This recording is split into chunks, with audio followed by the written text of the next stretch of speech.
if you're the smartest in the room, you're in the wrong room. Exactly. Et je pense que si je n'avais pas eu l'opportunité de voyager, je n'aurais jamais eu l'ambition que j'ai aujourd'hui. Au départ de la course, parce que je suis tant, je vais partir avec 5, 6, 7 pas d'avance.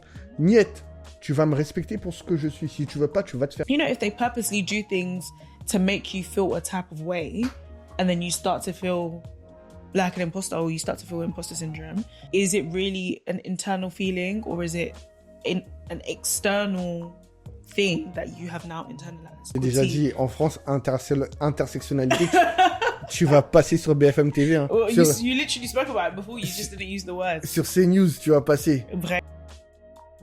Bienvenue chez Maison Méfrais. Bienvenue chez Maison Méfrais. There is one thing I didn't work on, but I just thought about. Et cette chose, c'est se permettre de découvrir de nouvelles choses. Comme on dit, les side quests, les aventures. C'est super important. Ouais. Dans cette période de transition, tu peux te découvrir des compétences que tu ne connaissais pas. Et au final, elles vont être utiles dans ton cheminement initial. Absolument. Au moment où j'ai déménagé, par exemple, au moment où j'ai déménagé, j'ai commencé à vivre tout seul. C'est à ce moment-là où je me suis dit, soit je prépare, soit je crève. Et je me suis découvert une petite passion culinaire, nanana. Et puis après, ça a mené sur faire des TikTok. Et ça mène finalement aujourd'hui sur faire ce podcast. Mais si tu veux, je me suis découvert des compétences. Je me suis découvert des appétences. Je me suis découvert des intérêts nouveaux qui n'avaient rien à voir avec l'objectif que je m'étais donné. Parfois, tu vas te dire, j'ai une amie de classe, par exemple, un matin, elle a mis ses chaussures, elle a commencé à courir. Et elle a dit, à partir de là, voilà, Forrest Gump. Non mais elle a commencé à avoir une vraie passion pour la course, etc. Et il y a beaucoup de gens qui se découvrent vraiment des réelles passions qui vont les accompagner pour le restant de leur vie dans ces périodes de transition-là, parce qu'elles arrivent à développer un pan de leur personnalité qu'elles n'auraient pas pu découvrir ni connaître si elles étaient restées fixées d'une manière cartésienne sur les objectifs qu'elles s'étaient donnés à la base. Yeah, it's important. Side quests are important. They're super, super important. And I think it, like you said, it can lead you. You just don't know where it can take you. You have no idea where it can take you. Un dernier point sur transitionner, planifier l'étape suivante, c'est le fait de demander de l'aide. Encore une fois, on est jeune. On a 20 ans. Entre 20 et 30 ans. C'est un temps, ça reste un temps de formation. Même en tant que jeune parent, même en tant que jeune chef d'entreprise, même en tant que jeune président d'association ou étudiant à l'ENA ou à HEC, je ne sais quoi, la vingtaine est un temps où tu apprends beaucoup de choses. Moi, personnellement, je suis en train d'apprendre beaucoup de choses. Donc, demander de l'aide, c'est la meilleure chose qui puisse nous arriver. Dans cette période de notre vie, on va rencontrer au travail, à l'église, dans des assos, dans la rue, des personnes qui ont fait ce qu'on fait depuis de nombreuses années et qui peuvent être des sources d'inspiration ou des rôles modèles qui vont nous accompagner pour le restant de notre vie.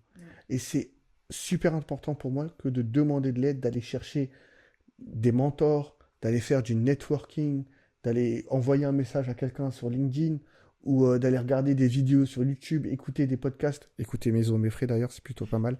Mais ce que je veux dire, c'est que c'est le moment de chercher autant d'expérience, de savoir, de sagesse que l'on peut pour pouvoir nous-mêmes prendre exemple sur ce qui a été fait par le passé.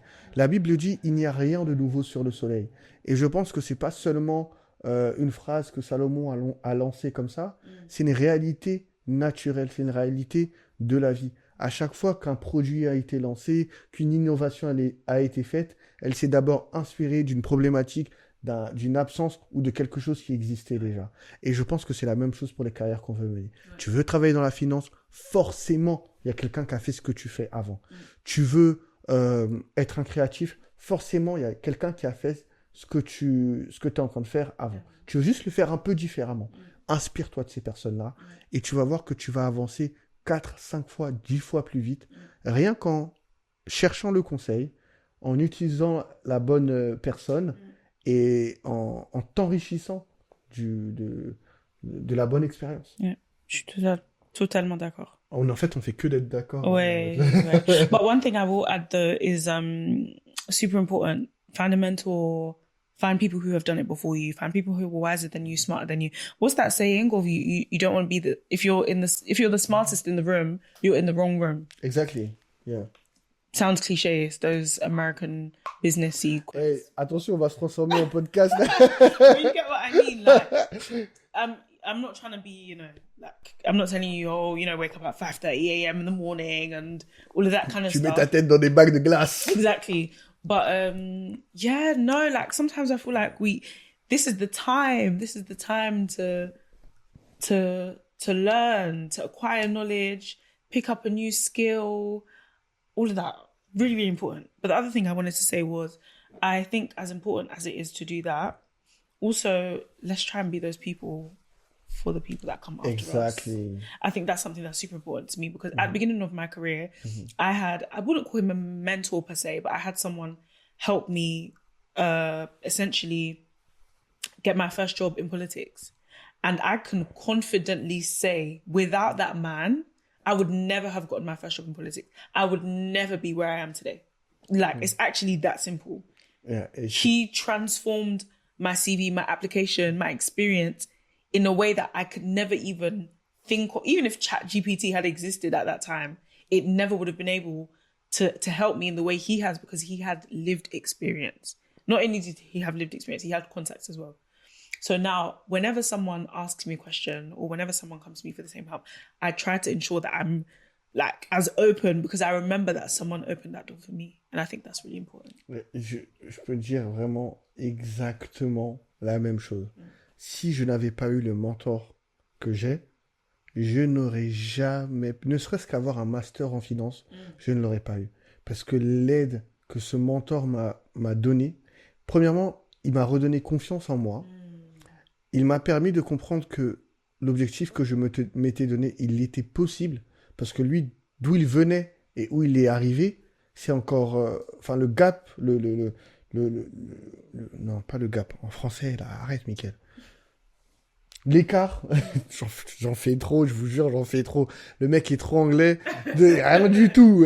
Mon anglais, il est cassé en deux. Non, mais ce que je veux dire que l'écart entre son origine et sa destination et mon origine et ma destination est beaucoup plus grand. Lui, il a accompli beaucoup plus que moi, je n'ai accompli. Mais il me fait encore aujourd'hui vraiment croire en moi. Et je sais que je peux arriver aux objectifs que je me suis donné. Donc le mentorat, c'est super important. Et ce que tu as dit, c'est vrai. Et c'est l'une des raisons pour laquelle aussi on s'est dit, il faut absolument qu'on fasse ce podcast, parce qu'on a eu tellement de discussions avec des personnes inspirantes. Et on s'est dit, oh, si plus de personnes pouvaient profiter de cette sagesse-là, ce serait formidable. On ne dit pas qu'on a la science infuse. Et je pense qu'aucun mentor ne pense cette chose-là.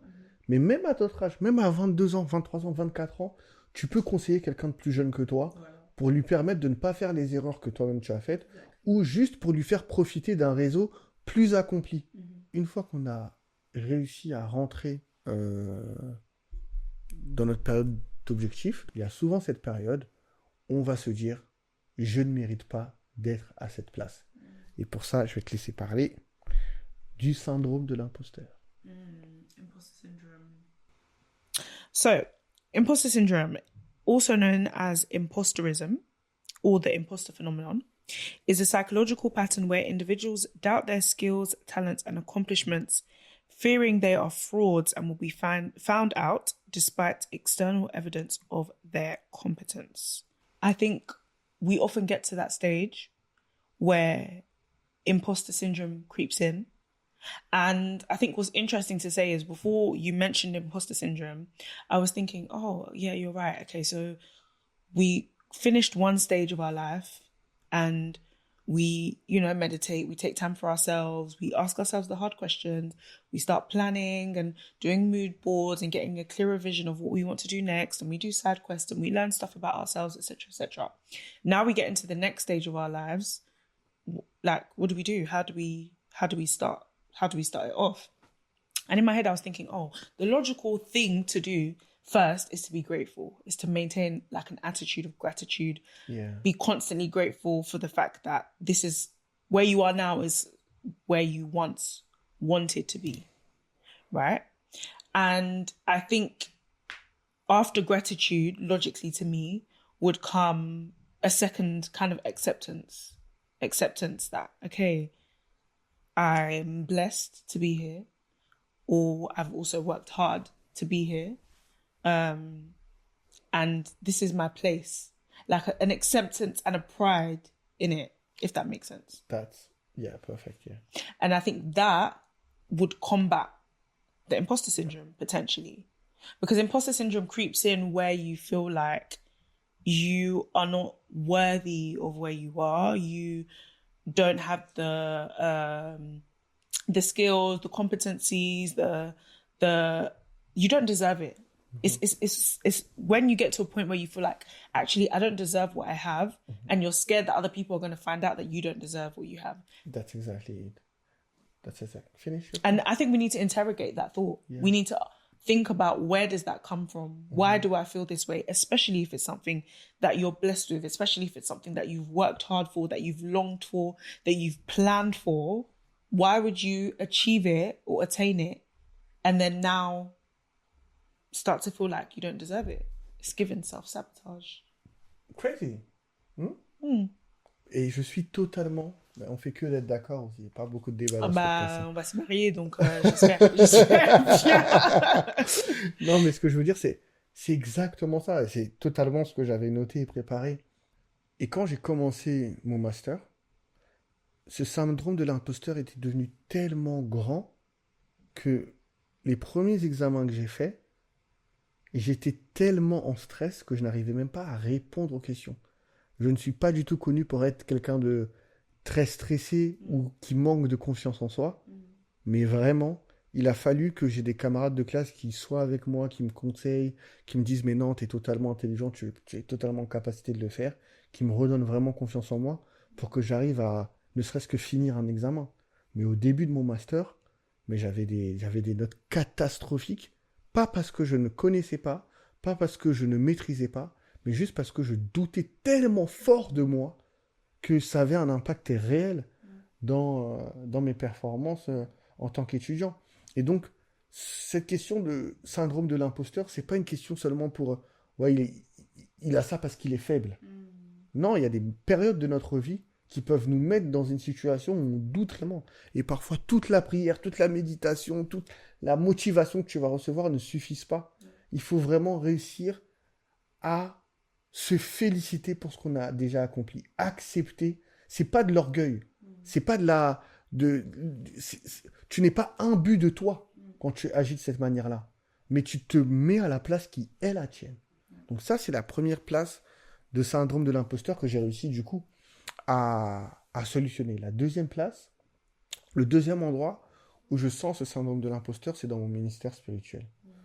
C'est un secret pour personne que je suis un homme de Dieu, que je travaille activement pour l'Église depuis longtemps maintenant.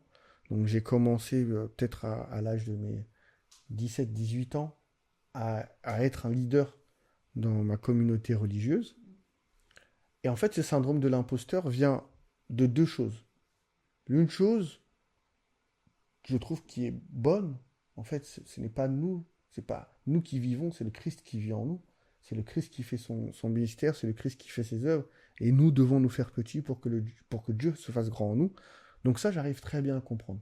Mais de l'autre côté, comme j'ai été mis à un poste de responsabilité très jeune, et que pendant très, très, très, très, très longtemps, toutes les décisions que je prenais, on les remettait en question. Ah, mais les jeunes, ah, mais c'est pas bien. Ah, mais... Et on passait 10 heures au téléphone avec moi pour me dire « Ouais, mais ce que tu as fait, c'est pas bien. Ouais, mais ça, c'est pas assez bien. Ouais, mais si... Ouais, mais ça... » Et je suis encore très, très jeune. Ça fait que même aujourd'hui, même si un prophète vient me voir, vient me dire « Dieu dit de toi que tu es ça », je vais le regarder dans les yeux, je vais dire « C'est pas vraiment... C'est pas moi, en fait. Ça peut pas arriver sur moi, parce que j'ai tellement de défauts, j'ai tellement ci, j'ai tellement ça, que je vois pas vraiment comment la prophétie que tu es en train de mettre sur ma vie peut s'accomplir. » Ou quand on va me féliciter, « Oh, t'as vu ce que t'as fait, c'est formidable, t'as vu ci, t'as vu ça. » Je vais dire « Ah, merci. » Mais au fond de moi, je dis, mais je mérite pas. Tu vois ce que je veux dire ou pas? Je mérite pas vraiment cette place. Donc c'est vraiment un travail qui est constant entre la lecture de la parole, la prière, et puis de l'exhortation, le savoir des anciens et des sages, qui me permet au fur et à mesure du temps de comprendre que, écoute, c'est un appel, et cet appel vient de Dieu, tu as été choisi pour ça, tu vas le faire parce que, bah, voilà, c'est l'onction qui est descendue sur ta tête, et tu ne le fais pas pour ta propre gloire, mais pour la gloire de ton Dieu, pour la gloire du Seigneur Jésus. C'est tout à fait tranquille, c'est tout à fait bien, c'est bien de le faire comme ça. Et puis, il y a aussi d'autres pans de ma personnalité. Je ne suis pas qu'un leader dans, dans, dans une communauté religieuse, je suis aussi plein d'autres choses, et c'est ce qui fait de moi l'humain que je suis. Mais le syndrome de l'imposteur, c'est pas un jeu, c'est réel. Et on peut en guérir, mais en passant par différentes étapes que tu as déjà détaillées très bien, donc se féliciter pour ce qu'on a déjà fait. Arrêtez de se comparer aux autres. Arrêtez de voir tel a fait telle chose. C'est pas ton problème. Ouais. Compare-toi à toi-même. Hier, j'étais là. Aujourd'hui, j'ai avancé d'un pas. C'est déjà bien. Et le troisième point, accepter d'apprendre des autres. Accepter le conseil. Accepter les encouragements. Accepter les félicitations. Tu vois. Et un cinquième point que je dirais par rapport au syndrome de l'imposteur, c'est de prendre les feedbacks. De prendre des feedbacks des autres, etc. De comprendre ce qu'on a bien fait, ce qu'on a mal fait, de se féliciter pour ce qu'on a bien fait et de corriger ce qui peut être corrigé. Donc ça nous remet les pieds sur terre, ça nous déconnecte de cet endroit où on se dit qu'on est séparé, donc mon poste est séparé de moi parce que je ne suis pas en capacité, je ne mérite pas d'être là. Quand tu fais un feedback qui est concret, tu dis ok, ça j'ai bien fait, ça j'ai mal fait. Et ce que j'ai bien fait, je l'ai bien fait parce que j'en avais les capacités, j'avais les sorts et les hard skills, j'avais les compétences, j'avais la connaissance pour le faire. C'est ancré, c'est clair, c'est dans le marbre. Ça, je l'ai fait. Et ce que j'ai pas fait, ben, je peux le corriger. Mais tu avais des réserves par rapport au syndrome de l'imposteur? There's some theory about interrogating the thought, like I said before, and really asking yourself, where does imposter syndrome come from? Mm-hmm. Because it's spoken about like an internal thing, an internal feeling that I'm not good enough, that I don't deserve this, that I don't deserve whatever it is.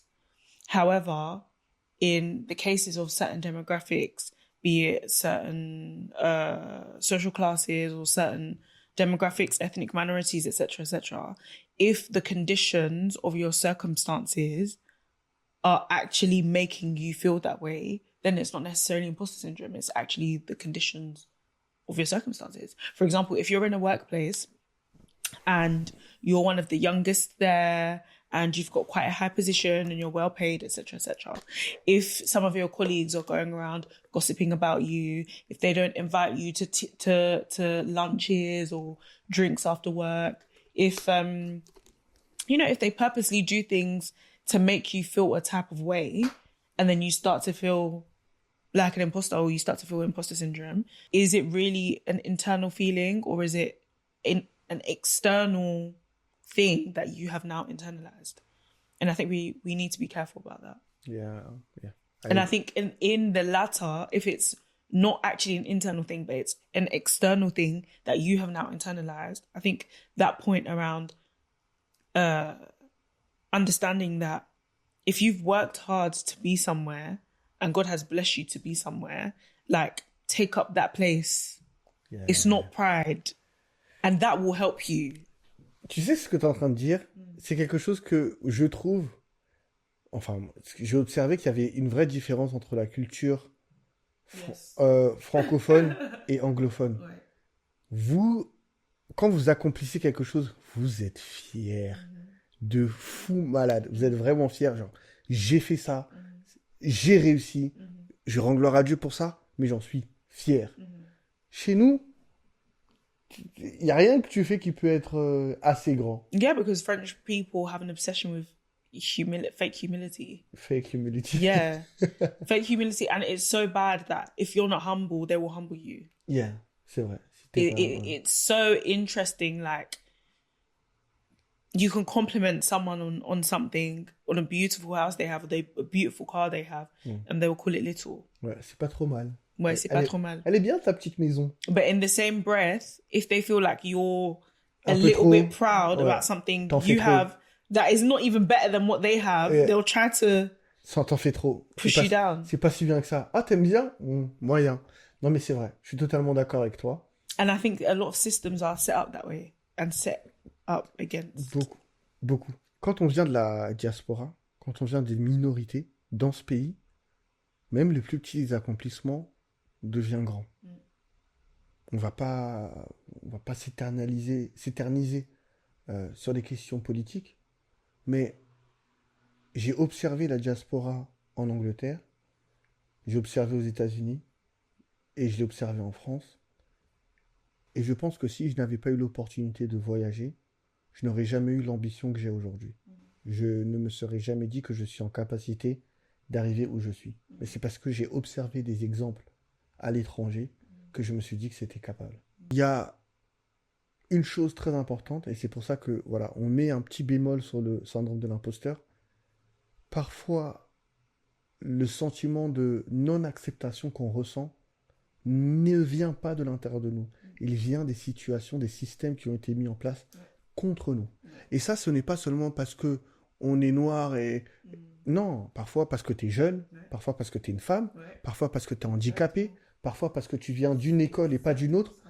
C'est vraiment spécifique à une situation. Je ne dis pas ça pour victimiser qui que ce soit. Je dis ça pour mettre en lumière des problèmes qui sont concrets. Et parfois, on se flagelle pour un sentiment qu'on peut ressentir en se disant que j'ai un syndrome de l'imposteur. Non, ce qui est en face de moi n'est pas juste. On ne m'a pas donné les conditions nécessaires pour faire le travail pour lequel on m'a appelé. On ne m'a pas intégré assez. On ne m'a pas donné la chance. On a mis mon CV à la poubelle parce qu'il n'avait pas le bon nom, la bonne adresse. Et il y a des systèmes qui sont mis en place pour nous empêcher de réussir. On ne m'a pas donné la promotion pour une raison que je ne saurais expliquer. Mais quand je regarde le board of directors, quand je regarde les managers, quand je regarde les gens qui ont du pouvoir, il n'y a aucune femme, il n'y a aucune personne de couleur, il n'y a aucune personne qui me ressemble. Ah, peut-être que ça va pas de toi, mec. Parce que t'es pas le premier noir en France sur les 25 dernières années. Donc s'il n'y a jamais une seule opportunité pour qu'il y en ait un, c'est qu'il y a peut-être un problème dans l'équation, tu vois. On doit internaliser le fait que, je suis bon. Je suis bon. Je suis bon dans ce que je fais. Je suis capable de faire ça. Je suis meilleur que toi. Voilà. Voilà, c'est dit, je suis meilleur que toi. Et je suis le meilleur candidat pour ce poste. Je suis la meilleure personne pour ce rôle. Je suis la meilleure personne pour faire cette chose. Je suis la meilleure mère. Je suis le meilleur père. Je suis le meilleur chef. Il y a pas mieux que moi. Parfois, le fait de croire en ce qu'on est peut aller vraiment loin. Et même quand les conditions ne sont pas faites pour nous, on peut quand même réussir à tirer notre épingle du jeu. C'est super important de comprendre que les sentiments qu'on ressent, c'est parce qu'une fois, 2 fois, 3 fois, on a vécu une situation de micro-agression ou de racisme intériorisé que... And I think what's so important about what we're saying, I'll come back to imposter syndrome, is because of certain generations and younger people, they're getting younger and younger, feeling this imposter syndrome, it is therefore important for those of us that achieve any and every little thing to scream about it. Because when I see that the generation before me ran here, it means if I ran here, I haven't done anything extraordinary. Franchement. But I must be able to run here. And if I scream about it, then the generation behind me will know that, okay, her ancestors, it's not that big. It's doable. It's achievable. And if it hasn't been through this door, then there must be another door. But there's certainly a way because, like you said before, there's nothing new under the sun. Franchement, quand tu dis ça, tu sais, j'ai une personne en tête, Sally. Sally, l'influenceuse Crazy Sally. Quand tu vois d'où elle est partie, tu vois où elle est maintenant, et tu vois, elle a vécu ce racisme-là, parce que bon, quand tu es une personne noire et que tu es sur la place publique, mais même le dernier des petits cons dans sa campagne avec un ventre comme ça, il va dire horribles, ses cheveux, et cracher son vomi Ouais. sur une personne. Bah, c'est la réalité du pays, c'est la réalité du monde dans lequel on vit. Pas seulement, pas pour dire que la France est raciste, non. Mais voilà, il y a des cons partout, c'est comme ça. Mais quand tu vois où elle est arrivée, où elle est en train d'interviewer des gens du monde entier, des stars interplanétaires, des A$AP Rocky, des Spike Lee, en fait, ça devient fou. Chaque nouvel épisode, on se dit, mais comment elle fait? Mais ça part de quelqu'un qui, certainement, pendant ses études, on lui a dit, bah, t'es pas assez bien. Voilà. Oh, tes cheveux, si tu veux réussir dans la vie, il va falloir te les lisser. Les cheveux sont pas professionnels. T'es très noir. D'où tu viens? Ouais, mais tu viens d'où?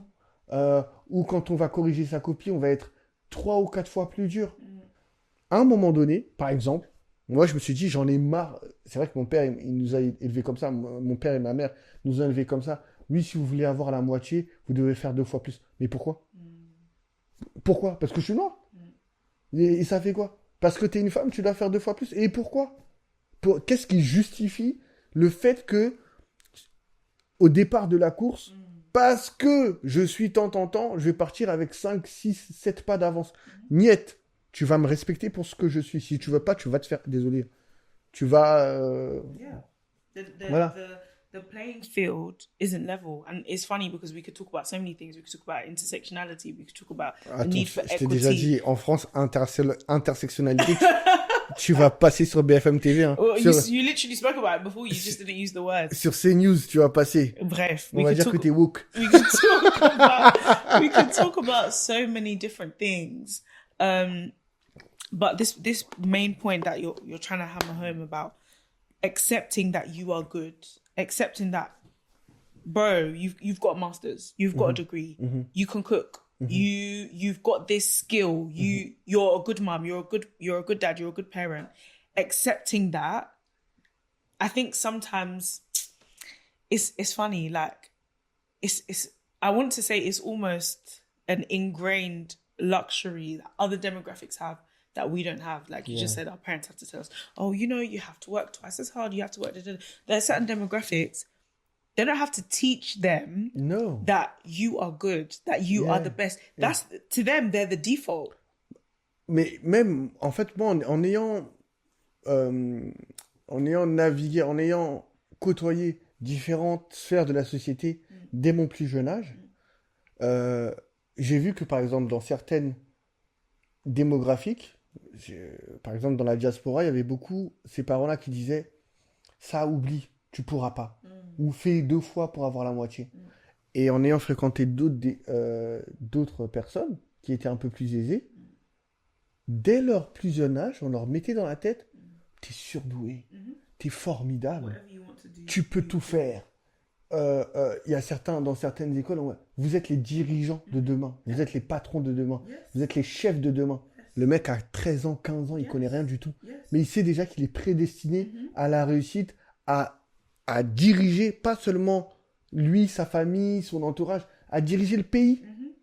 Que ce soit en politique, que ce soit en médias, que ce soit en entreprise, etc. C'est un environnement, j'allais dire un microcosme, mais pas un microcosme, un environnement où on t'assure que tu vas réussir. Okay, thank you. Thank you. That was a very nice moment, don't you think? Yeah, Well, this has been nice. I'm looking forward for the next time, yeah? When's gonna be the next time? I don't know, soon. So, donc, si vous n'êtes pas encore abonné à notre chaîne, je pense que c'est le moment de s'abonner. Hein, Maison Meffray sur toutes les plateformes. Abonnez-vous, mettez un cœur, un like, mettez un commentaire. Dites-nous un peu, vous, quels sont vos mécanismes pour passer d'une étape à une autre dans votre vie. Et on est pressé de vous revoir très bientôt. Yeah, thanks for watching. Hope you enjoyed this episode. Don't forget to like, subscribe, share, leave us a comment, tell us what you thought. Are we right? Are we wrong? Do you agree with us? Do you have any advice that you can share with anyone? And we will see you in the next episode. See you next time. Bye.